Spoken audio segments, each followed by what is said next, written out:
The Facts in the Case of M. Valdemar. By Edgar Allan Poe.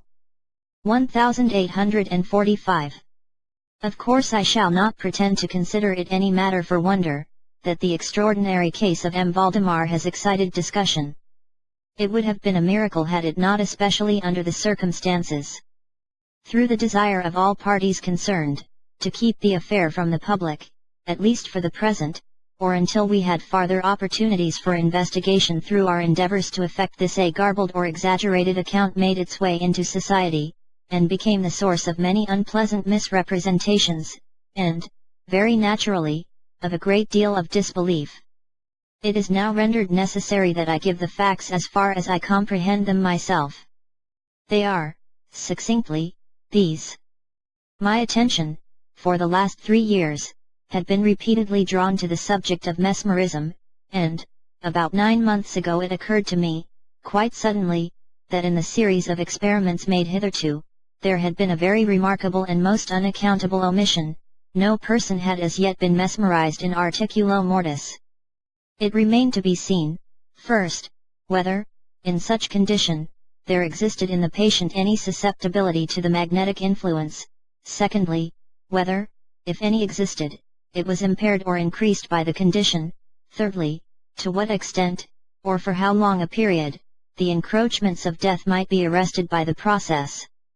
There were other points to be ascertained, but these most excited my curiosity, the last in especial, from the immensely important character of its consequences. In looking around me for some subject by whose means I might test these particulars, I was brought to think of my friend, M. Ernest Valdemar, the well-known compiler of the Bibliotheca Forensica, an author, under the nom de plume of Issachar Marx, of the Polish versions of Wallenstein and Gargantua. M. Valdemar, who has resided principally at Haarlem, N.Y., since the year 1839, is, or was, particularly noticeable for the extreme spareness of his person, his lower limbs much resembling those of John Randolph, and, also, for the whiteness of his whiskers, in violent contrast to the blackness of his hair, the latter, in consequence, being very generally mistaken for a wig. His temperament was markedly nervous, and rendered him a good subject for mesmeric experiment. On 2 or 3 occasions I had put him to sleep with little difficulty, but was disappointed in other results which his peculiar constitution had naturally led me to anticipate. His will was at no period positively, or thoroughly, under my control, and in regard to clairvoyance, I could accomplish with him nothing to be relied upon.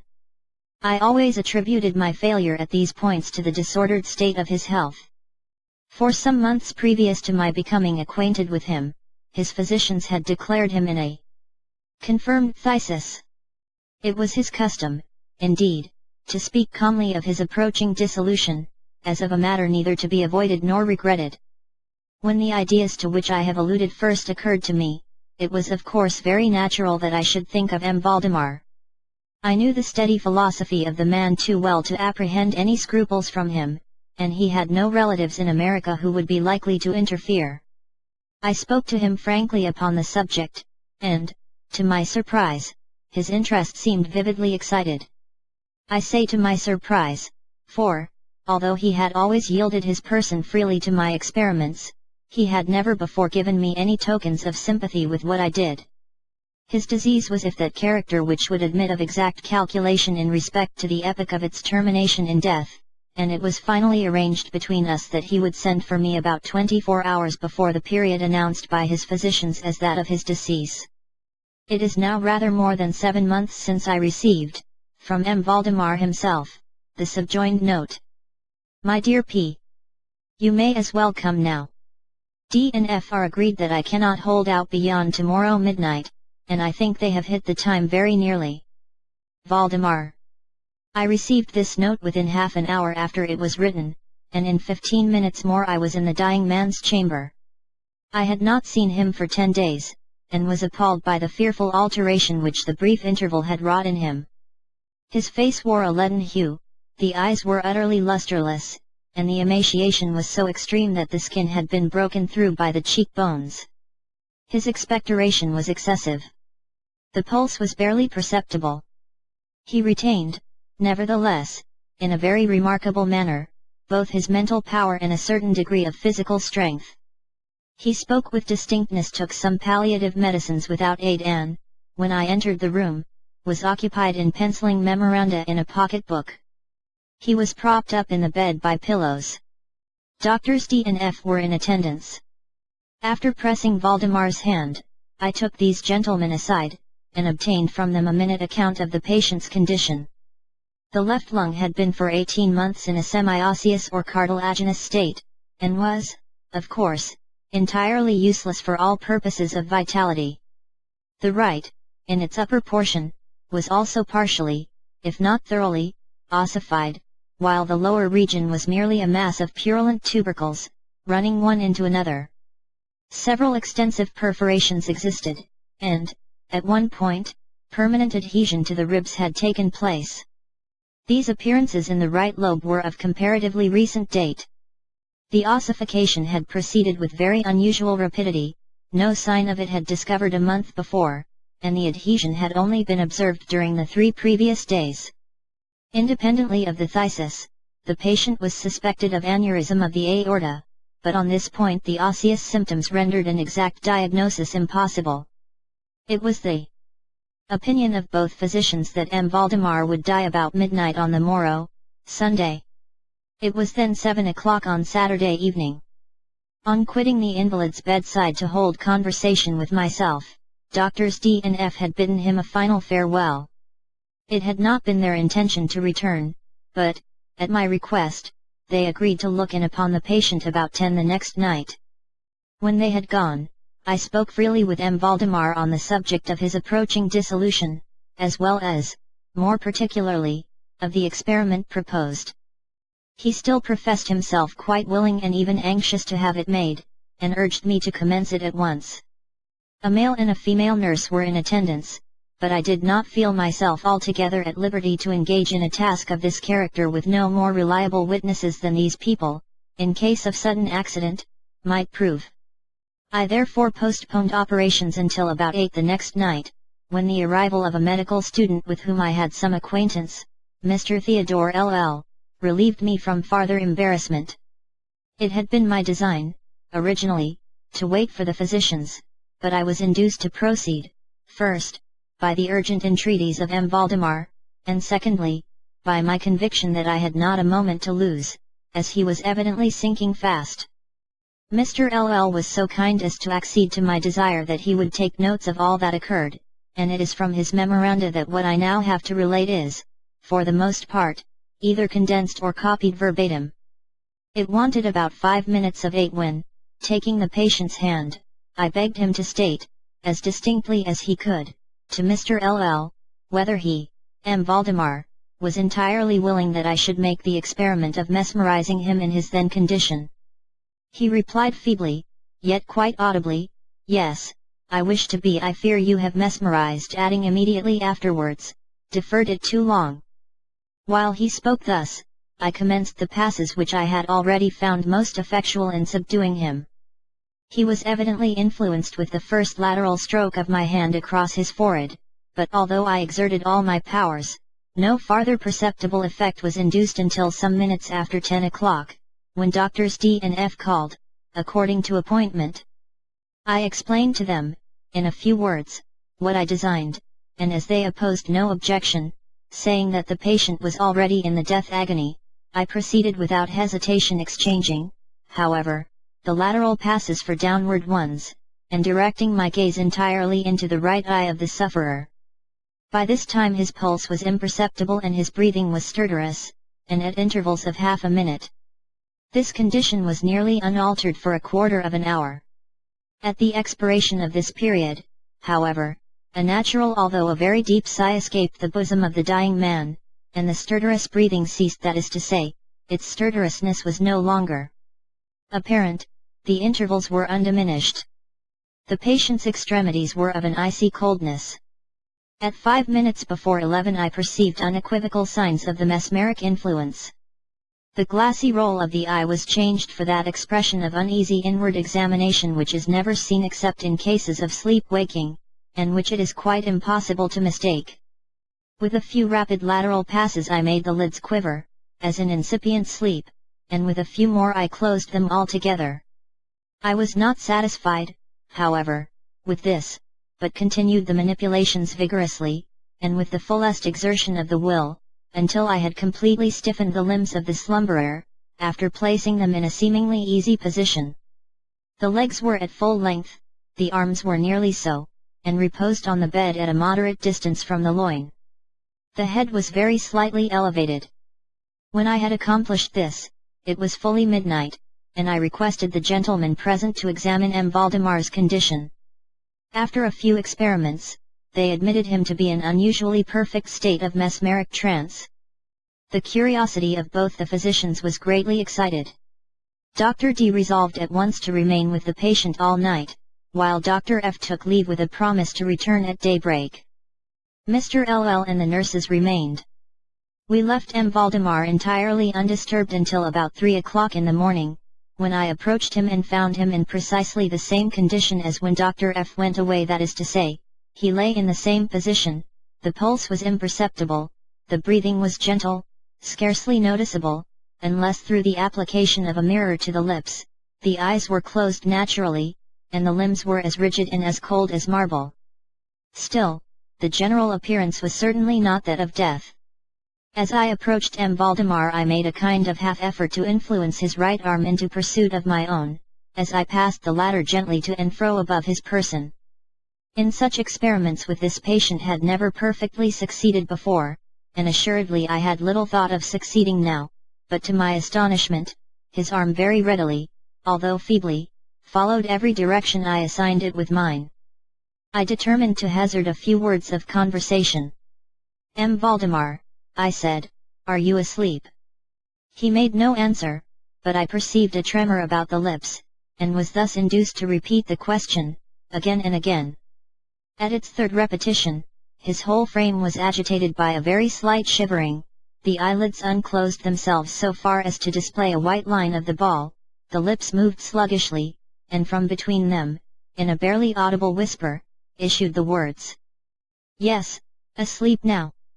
Do not wake me. Let me die so. I here felt the limbs and found them as rigid as ever. The right arm, as before, obeyed the direction of my hand. I questioned the sleep-waker again. Do you still feel pain in the breast, M. Valdemar? The answer now was immediate, but even less audible than before. No pain, I am dying. I did not think it advisable to disturb him farther just then, and nothing more was said or done until the arrival of Dr. F, who came a little before sunrise, and expressed unbounded astonishment at finding the patient still alive.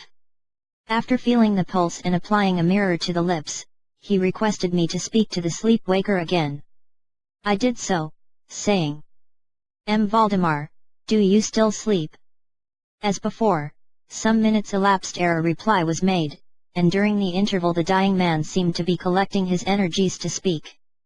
At my fourth repetition of the question, he said very faintly, almost inaudibly, Yes, still asleep, dying. It was now the opinion, or rather the wish, of the physicians, that M. Valdemar should be suffered to remain undisturbed in his present apparently tranquil condition, until death should supervene, and this, it was generally agreed, must now take place within a few minutes. I concluded, however, to speak to him once more, and merely repeated my previous question. While I spoke, there came a marked change over the countenance of the sleep-waker. The eyes rolled themselves slowly open, the pupils disappearing upwardly, the skin generally assumed a cadaverous hue, resembling not so much parchment as white paper, and the circular hectic spots which, hitherto, had been strongly defined in the center of each cheek, went out at once. I use this expression, because the suddenness of their departure put me in mind of nothing so much as the extinguishment of a candle by a puff of the breath. The upper lip, at the same time, writhed itself away from the teeth, which it had previously covered completely, while the lower jaw fell with an audible jerk, leaving the mouth widely extended, and disclosing in full view the swollen and blackened tongue.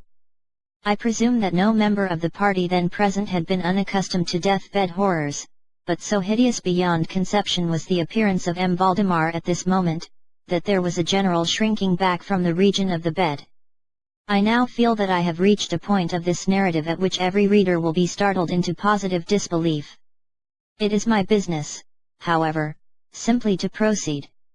There was no longer the faintest sign of vitality in M. Valdemar, and concluding him to be dead, we were consigning him to the charge of the nurses, when a strong vibratory motion was observable in the tongue.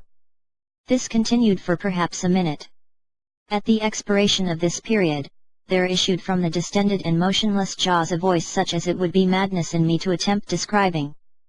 There are, indeed, 2 or 3 epithets which might be considered as applicable to it in part.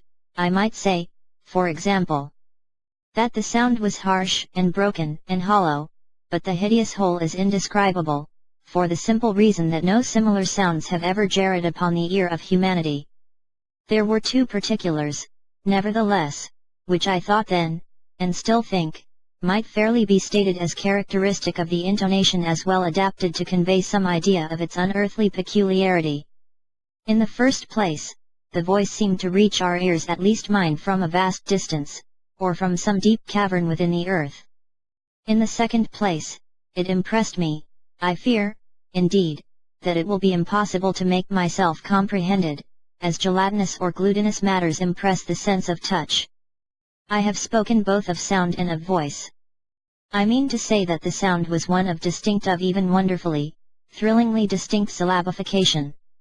M. Valdemar spoke obviously in reply to the question I had propounded to him a few minutes before. I had asked him, it will be remembered, if he still slept. He now said, "Yes, no, I have been sleeping, and now I am dead." No person present even affected to deny, or attempted to repress, the unutterable, shuddering horror which these few words, thus uttered, were so well calculated to convey. Mr. L.L., the student, swooned.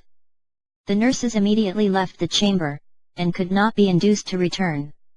My own impressions I would not pretend to render intelligible to the reader. For nearly an hour, we busied ourselves, silently without the utterance of a word, in endeavors to revive Mr. L.L. When he came to himself, we addressed ourselves again to an investigation of M. Valdemar's condition. It remained in all respects as I have last described it, with the exception that the mirror no longer afforded evidence of respiration. An attempt to draw blood from the arm failed. I should mention, too, that this limb was no farther subject to my will. I endeavored in vain to make it follow the direction of my hand. The only real indication, indeed, of the mesmeric influence, was now found in the vibratory movement of the tongue, whenever I addressed M. Valdemar a question. He seemed to be making an effort to reply, but had no longer sufficient volition. To queries put to him by any other person than myself he seemed utterly insensible, although I endeavored to place each member of the company in mesmeric rapport with him. I believe that I have now related all that is necessary to an understanding of the sleep-waker's state at this epoch. Other nurses were procured, and at 10 o'clock I left the house in company with the 2 physicians and Mr. L.L. In the afternoon we all called again to see the patient. His condition remained precisely the same. We had now some discussion as to the propriety and feasibility of awakening him, but we had little difficulty in agreeing that no good purpose would be served by so doing. It was evident that, so far, death, or what is usually termed death, had been arrested by the mesmeric process. It seemed clear to us all that to awaken M. Valdemar would be merely to ensure his instant, or at least his speedy dissolution. From this period until the close of last week, an interval of nearly 7 months, we continued to make daily calls at M. Valdemar's house, accompanied, now and then, by medical and other friends. All this time the sleeper-waker remained exactly as I have last described him. The nurses' attentions were continual. It was on Friday last that we finally resolved to make the experiment of awakening or attempting to awaken him, and it is the, perhaps, unfortunate result of this latter experiment which has given rise to so much discussion in private circles, to so much of what I cannot help thinking unwarranted popular feeling. For the purpose of relieving M. Valdemar from the mesmeric trance, I made use of the customary passes. These, for a time, were unsuccessful. The first indication of revival was afforded by a partial descent of the iris. It was observed, as especially remarkable, that this lowering of the pupil was accompanied by the profuse outflowing of a yellowish ichor, from beneath the lids, of a pungent and highly offensive odor. It was now suggested that I should attempt to influence the patient's arm, as heretofore. I made the attempt and failed. Dr. F then intimated a desire to have me put a question. I did so, as follows. M. Valdemar, can you explain to us what are your feelings or wishes now? There was an instant return of the hectic circles on the cheeks, the tongue quivered, or rather rolled violently in the mouth, although the jaws and lips remained rigid as before, and at length the same hideous voice which I have already described, broke forth. For God's sake! Quick! Quick! Put me to sleep, or, quick! Waken me! Quick! I say to you that I am dead. I was thoroughly unnerved, and for an instant remained undecided what to do. At first I made an endeavor to recompose the patient, but, failing in this through total abeyance of the will, I retraced my steps and as earnestly struggled to awaken him. In this attempt I soon saw that I should be successful, or at least I soon fancied that my success would be complete, and I am sure that all in the room were prepared to see the patient awaken. For what really occurred, however, it is quite impossible that any human being could have been prepared. As I rapidly made the mesmeric passes, amid ejaculations of dead, dead, absolutely bursting from the tongue and not from the lips of the sufferer, his whole frame at once within the space of a single minute, or even less, shrunk, crumbled, absolutely rotted away beneath my hands. Upon the bed, before that whole company, there lay a nearly liquid mass of loathsome, of detestable putridity. The end.